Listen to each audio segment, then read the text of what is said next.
sustainable, but you're using microplastics in your skincare? That doesn't make sense. Are you greenwashing us? Now, I got this lovely message from a new customer after she saw one of my videos dissecting the ingredients of a popular skincare brand. And she's asked me to investigate Temple Spa. Now, as of today, the 5th of September 2024, I'm going to dissect their Dual Act Cleanser. And in my opinion, I do not like what I see. And in my opinion, this is not what you call a sustainable skincare brand. The name conjures up a relaxing spa in the earth, but this is not helping the earth, and I don't think it's helping your skin either. So let's dissect the ingredients. There are quite a few here, so I'm going to dash through them. And as you know, when we read the ingredients list, the first ingredient has always got the most concentrate in that product going down to the least. And the first ingredient in this cleanser is aqua, water. Fine, it just means that it needs a preservative, but I wonder what preservatives they use. Capric triglyceride, a mix of fatty acids derived from coconut oil and glycerin. As an emollient. No concerns with this one. Apricot kernel oil, extracted from the apricot seeds, again used as an emollient. This is a good ingredient. Butylene glycol, an ingredient derived mainly from petroleum, sometimes sugar. It's humectant and a solvent, helps to retain moisture in the skin. Considered safe, but it can be an allergen to some. Then we've got glycerin, natural compound derived from vegetable oils or animal fats. But this website says it's vegan, so I'm guessing it's from vegetable oils. Again, it draws moisture into the skin, no safety concerns here. Glycerol stearate. This is an emulsifier that helps bind that water to the oils to stop them from separating. And then look, we've got a PEG, and you know how much I hate PEGs. Polyethylene glycol, used as another emulsifier, but in its manufacture, they're usually contaminated with a well-known carcinogenic called 1,4-dioxane. So let's stay away from PEGs. Propylene glycol. Now, there is one study that says it's a potential endocrine disruptor. I prefer pentylene glycol, which is the natural version of this. This is just put in as a humectant and a solvent. Then we've got grapeseed oil. That's fine. Again, another emollient, and it's high in antioxidants. Phenolphthalein. This is a preservative. They need this in there because there's water to stop bacterial growth. There's some concern that this is an endocrine disruptor, so I avoid this. It can also be an irritant. This alcohol is an emollient and a thickening agent derived from natural oils. This acid is a fatty acid found in some animal fats. Again, this says it's vegan, so it's probably from vegetable fats. An emulsifier and a thickener. And then look, in a sustainable brand, you've got microplastics. Microplastics. Why? Now, these will bioaccumulate in your organs. They will never biodegrade. And some studies have shown that we ingest a credit card's worth of weight of microplastics every single week.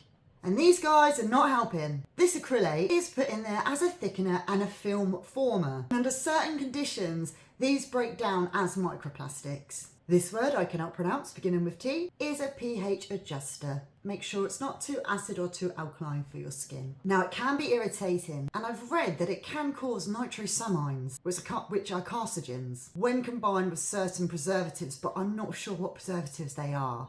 But I would avoid this ingredient anyway. I don't think it's needed. Use citric acid instead. Oh look, we've got another PEG.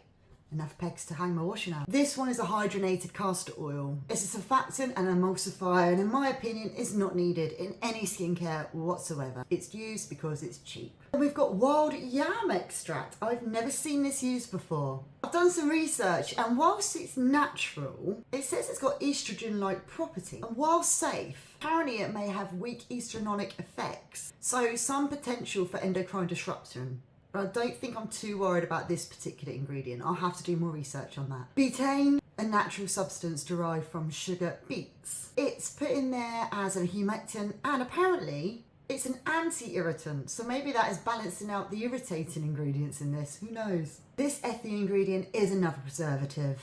This one's classed as safe. This EDTA improves the product stability. It's considered safe, but may be an environmental toxin. This one is derived from soybeans, is a skin conditioning agent, pretty safe unless you're allergic to soy, of course. Hexyldecanol is a fatty alcohol, pretty safe, and it's used as an emollient.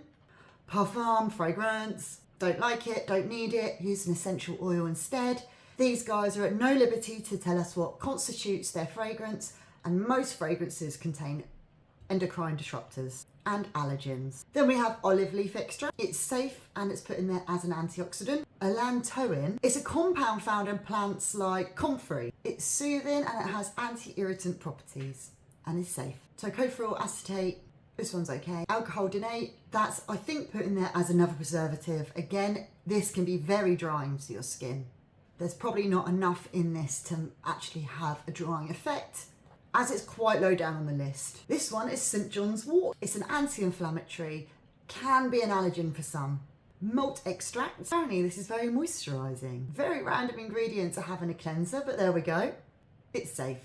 Potassium sorbate is another preservative. It inhibits bacterial growth. It's safe, can cause some mild irritation. What the actual...